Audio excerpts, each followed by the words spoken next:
E eu escrevi muito, briguei muito, eu ando brigando, mas assim, ao lado de toda essa crise, que não desculpa o governo Dilma pelos erros graves, você tem uma crise política que basicamente faz com que há pelo menos 2 anos, salvo poucas exceções, os políticos de Brasília não dão um dia de serviço para examinar os problemas do povo brasileiro, por conta de um golpe político odiento, né, em que está se usurpando do povo o direito até de escolher o seu próprio presidente da República, botando a pretexto de moralização corrupto na presidência da República. A consequência disso para o povo é desemprego, perda de salário e um avanço grave sobre o modesto estado de bem-estar que nós estamos tentando construir. Por exemplo, está já no Congresso Nacional uma emenda à Constituição que tabela o gasto com saúde, educação e previdência e deixa livre o gasto com juro, que é o maior gasto e o mais criminoso de todos. Já está no Congresso Nacional a revogação da lei de partilha, que dá aos brasileiros o direito de usufruir os benefícios do pré-sal. Já está no Congresso Nacional uma ideia absolutamente contra tudo que é moderno no mundo, não é? Em que estabelece uma categoria exótica de impor ao trabalhador que o negociado seja superior ao legislado. Ou seja, no momento de desemprego alto, com o sindicalismo, parte dele apodrecido pela corrupção, você vai ter empresários que vão fazer acordos em São Paulo e vão tirar o 13º salário, a licença maternidade, porque tudo isso agora pode ser negociado, se for aprovado naturalmente, ainda que a lei diga outra coisa. Então são avanços gravíssimos sobre o povo brasileiro. Você esperar colher um maracujá de um pé de maçã não é possível. Esse lado quadrilha do PMDB que está no poder, esse lado quadrilha do PMDB, a característica deles é a gastança. Só para você ter uma ideia, o déficit público primário da Dilma, que já era grave, estava sinalizando para 96 bilhões de reais de buraco na conta do governo. Ou seja, o governo gastando mais do que arrecada, 96 bilhões. Com o Michel Temer, ele subiu para 170 bilhões com B de bola para o ano. Só que atingiu semana passada esse valor, ou seja, nós estamos na pior farra fiscal da história. E como? Pegaram agora, tiraram o dinheiro da seca, né?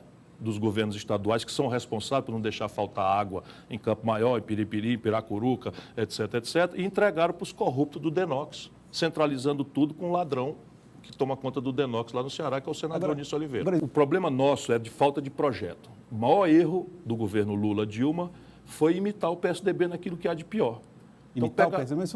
Imitaram no que há de pior, porque você não vai ter sanidade fiscal com o país sem crescer, meu irmão. O problema do Brasil hoje não é excesso de gasto. É claro que você tem gastos que não podem continuar assim, corrupção, não sei o que e tal. Mas quando você olhar para a conta mesmo, o problema do Brasil é que a receita do governo está caindo, despencando. E as despesas do governo são praticamente impossíveis, algumas delas. Por exemplo, você não pode reduzir o valor da aposentadoria, que já é mal e porcamente paga aos nossos pais e avós. Você não pode reduzir salário, piso nacional dos professores. A saúde pública já é um desmantelo, tem desperdício, mas tem baixo gasto per capita. E aí o que eles estão fazendo? Estão querendo tabelar isso. E isso foi feito, o erro começa com a Dilma. Só para você ter uma ideia, em 2014, a Dilma entregou aos oligopólios da indústria automobilística e da eletroeletrônica concentrada em São Paulo, 84 bilhões de reais de dispensa de pagamento de imposto. Tudo isso virou dinheiro que foi remetido de lucro para o estrangeiro.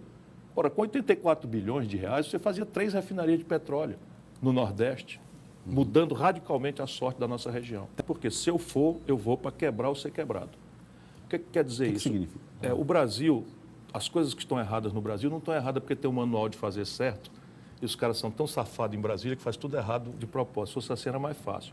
O problema do Brasil é que você tem um conflito distributivo em que uma minoria extremamente poderosa controla o poder. E essa não está dentro da política. Portanto, a grande tarefa do próximo presidente da República é organizar um projeto nacional que reúna os interesses da produção com os interesses do mundo do trabalho. A primeira grande força possível naquela eleição de 2008, que será muito parecida com a 89, muito fragmentada, os grandes partidos desmoralizados, enfim, é você construir um projeto que tenha força na sociedade. Porque na política haverá uma fragmentação impossível e nem eu, nem ninguém vai conseguir mostrar para o povo que vai chegar lá com uma maioria parlamentar. Essa maioria só será construída por uma força muito grande na sociedade, casando esses interesses da produção, por exemplo. Você tem a indústria brasileira está sendo destruída. Ela não tem nenhuma razão para ficar em paz com esse mundo conservador. Ele está lá porque a esquerda tem falhado, né? Você tem o agronegócio no Brasil, aqui no Piauí, extraordinária produção, escoando safra por infraestrutura precária, etc. Se você demonstrar para essa gente, né, o que eles estão fazendo num pensamento de direita, não tem nada a ver com direita isso. O agronegócio depende do crédito que o Estado subsidia, depende da infraestrutura que o Estado ou ninguém mais faz. E isso eu sou, talvez menos por mérito meu, né, e mais por demérito do desmantelo que está acontecendo, o cara mais treinado. O PMDB fará oposição ao meu governo. O que eu vou é desmontar o PMDB. Se eu for candidato, se eu for eleito pelo povo brasileiro, eu vou usar 6 meses do meu mandato para propor, via plebiscitos e referendos, 2 reformas. Uma reforma fiscal, que conserte as contas do país e restaure a condição de financiamento da nossa economia, acabar com essa história criminosa do maior juro do mundo numa hora de recessão, destruindo empregos, destruindo a base produtiva do país. E a segunda é uma reforma política, que tem também 2 focos e apenas 2. Organizar essa relação entre dinheiro e política e dar ao cidadão poder de desconstituir, ou seja, de caçar mandatos por um instrumento que chama de recall, que vem ao lado de plebiscitos e referendos, não por roubalheira, que já tem, mas pelo mero fato de o camarada mentir na véspera da eleição. O Brasil é o meu amor, a minha paixão. Eu tinha, inclusive, me retirado da política. A última eleição que eu disputei faz 10 anos. Fui o deputado federal mais votado do Brasil, mas voltei para a luta porque estão tomando do nosso povo, não só o seu emprego, o seu salário, sua dignidade de aposentado, mas estão tomando até o direito de escolher o seu governante. Então o Brasil pode contar comigo. Sem crime, todo e qualquer impedimento é golpe. Simples assim. Ministro, o mundo inteiro sabe. O mundo inteiro está censurando. Você tem uma Olimpíada que, por regra, tem entre 120 e 130 chefes de Estado. Não veio nenhum chefe de Estado veio.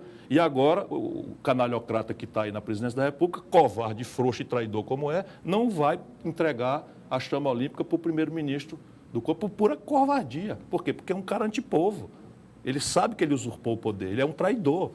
O plebiscito é atribuição do Congresso votar. E se for para interromper o processo eleitoral, ele é cláusula pétrea. Até inconstitucional seria.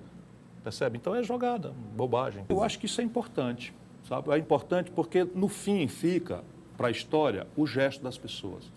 A história não faz justiça aos covardes que, em 64, homologaram essa patuscada toda que virou uma noite de 21 anos, onde morreram pessoas, foram exiladas pessoas e tal. A história lembra de João Goulart.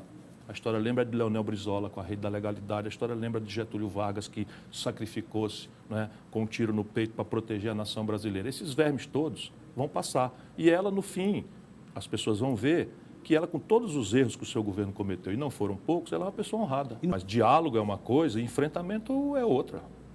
E quando você tem uma chantagem explícita de um corrupto como o Eduardo Cunha, você tem 2 atitudes a tomar. Negocia com ele por trás dos panos ou denuncia. Ela foi negociar com ele por trás dos panos, tomou na cabeça. Eu denunciaria.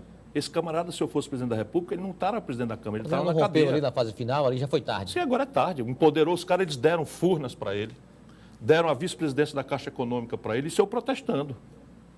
Aí o que ele faz? Ele rouba R$1 bilhão, guarda 50 milhões para a zoiuda lá gastar nas boutiques de Paris e distribui 950 milhões de reais para os 270 picaretas. Zoiuda quem seria? Não é a mulher dele lá que tem um Cláudia zoião Cruz, assim? jornalista. A esposa do ex-presidente da Câmara Ela tem um zoião assim meio esbugalhado. Tá certo.